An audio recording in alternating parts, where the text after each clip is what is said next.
Floyd. Talking to TooL, A Perfect Circle and Pusifer frontman Maynard Keenan about the joyous, mysterious and intriguing new Pusifer album, Existential Reckoning, the conversation inevitably turns to a couple of subjects, wine and mystique. Wine is a passion for the frontman, who has had a winery in his adopted home state of Arizona for decades. And Just a quick word from our sponsor. Did you know completing your cemetery and funeral planning now is a wonderful gift you can give your loved ones? Your preferences will be guaranteed. You lock in today's prices, and it prevents emotional overspending by loved ones. One of our local, experienced counselors can help you through the process with care. Go to burialplanning.com/planning or call 888-211-4149 for complete details. burialplanning.com/planning. 888-211-4149. Mystique, well, it has been a staple through his whole career. It oozes out of Existential Reckoning, a record I described to Keenan as the X-Files meets Hunter S. Thompson. He responds by saying, "That's a huge compliment," then adds in some Devo and Kraftwerk to the music. I spoke with Keenan about the new record, where his love of agriculture comes from and those artists for him, like Pink Floyd, who defined rock star mystique for him. Steve Bolton, did you always know your love for growing and agriculture would manifest in your adult life? Maynard Keenan, I could tell you all day long that I knew, but I didn't know. That's just the benefit of hindsight, really. You find your way there in those influences.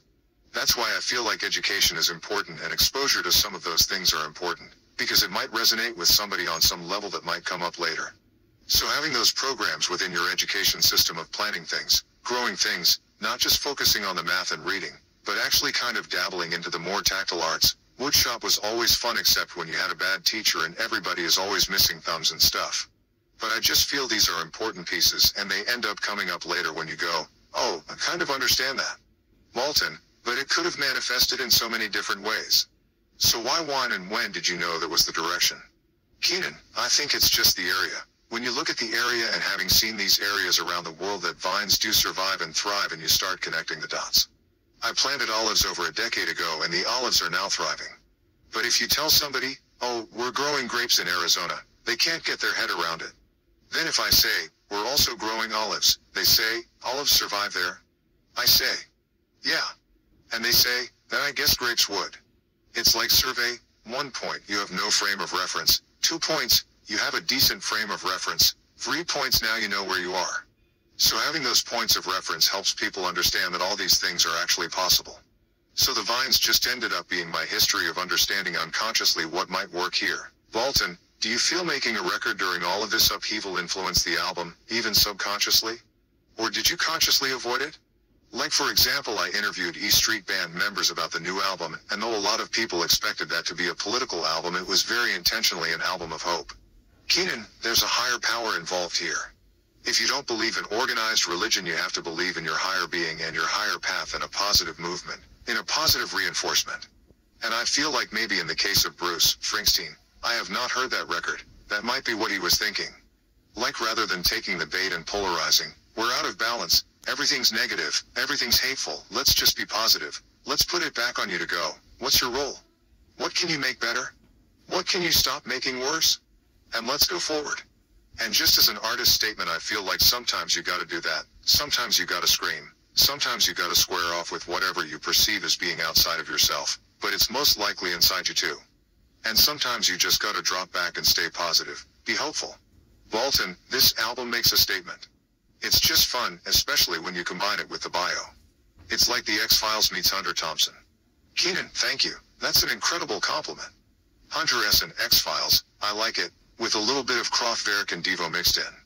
I think it's going to be hard for us to get any sort of perspective on it cause we're in the middle of it. So it's going to be hard to see where we really are because you really are trying to find that space to pry open those unconscious movements in you to respond to sound. But initially that's the process, we're responding to sound. So whatever instrument it is, for example, if I go, Matt, I'm interested in really pursuing mandolin, banjo and a drum machine, I just want to see what happens when you put those things together. The album, if that's the foundation, if that's what you're starting, then all of the stories, all the movements and all the building, all the architecture that follows is going to be in that vibe and you're going to be responding to that vibe. Bolton, so are there things that really stand out to you when you go back and listen to the record? Keenan, there are things I know that when we first did them, Listening back I had to change them.